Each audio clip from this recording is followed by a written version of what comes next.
If you were an enthusiast in the late 60s, you didn't have a lot of choices in what you could drive.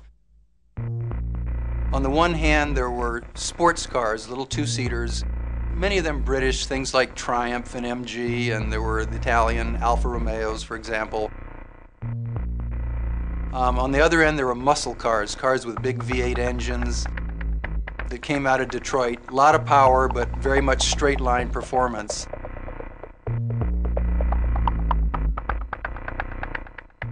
Luxury cars, as we knew them in those days, were defined by Cadillac and Lincoln. So for the most part, cars were big, cars were wallowy. There was perhaps a little bit of growing concern about environmentalism, growing concern about fuel efficiency. And also we had lots of interest left over from the 50s and the 40s even, with European cars and German cars eventually. So enthusiasts had their choices of either a small two-seater sports car or a big muscle car, but nothing kind of in the middle that combined a little bit more size and practicality with the sports car-like agility. And that's where BMW came in and filled that vacant spot.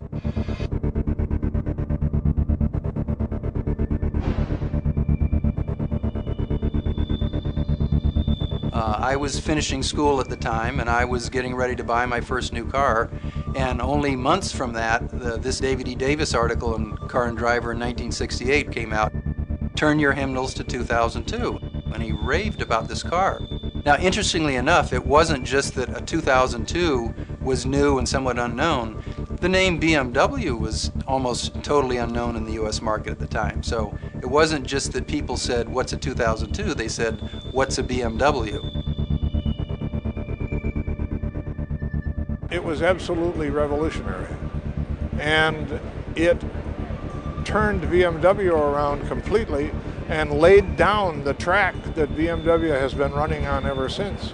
It's just an incredibly good little car that had the effect of startling every single person who got in and drove it for the first time. I drove that car up into the Ramapo Hills. The drive through the hills and then the drive back into Manhattan, it was just sensational. And I was high as a kite and thought about it for a while and thought, I got to write about this while it's fresh on my mind.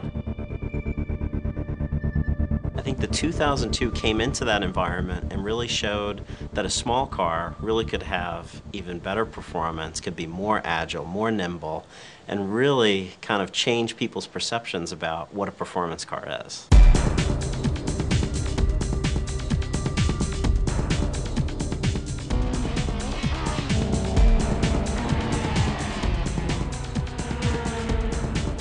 I think everybody looks back and points to that article as, the one piece that really put BMW on the map in the U.S.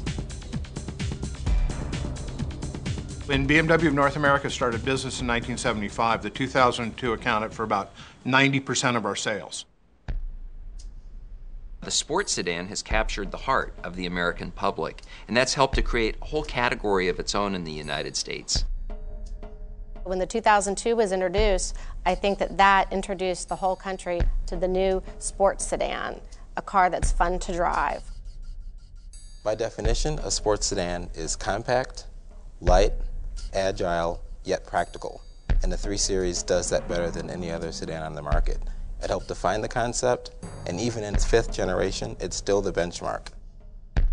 A concept like a sports sedan in the 2002 sort of snuck up and surprised everybody. It was something that was totally unexpected. Well, it's an original. I mean, if you think about the 2002, which is the origins of the 3 Series, everybody who owned a 2002 or had anything to do with them loved the car. I mean, it was wonderful. It was the first really interesting sports car that a young couple could own.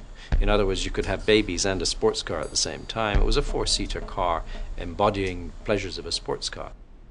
An unpretentious looking little box that you got in, and all of a sudden you said, gee, this is great visibility, and all the controls seem to fit really well. and then it really went. I mean, it accelerated, and the brakes were good, and the handling were good, and the whole package. You were really at one with the whole package, and really at one with the environment, because the visibility was so terrific. If you remember, a lower belt line and great greenhouse on the car, so it was a very invigorating and involving experience. The time Detroit was trying to go low and swoopy, the 2002 was a little upright car. Plenty of room, you could see well in all directions. It just looked like it had dropped from another planet. That's our roots. That's where we started. That's where we built our customer base. That's what defined us. And then we expanded our model range upwards, and today outwards a little bit more. But the 3 Series is, you know, where we began, and that's the core. So the sports sedan was created by the 2002. It's got practicality. It's got a real back seat. And I think it's been really the benchmark within the industry to try to replicate that.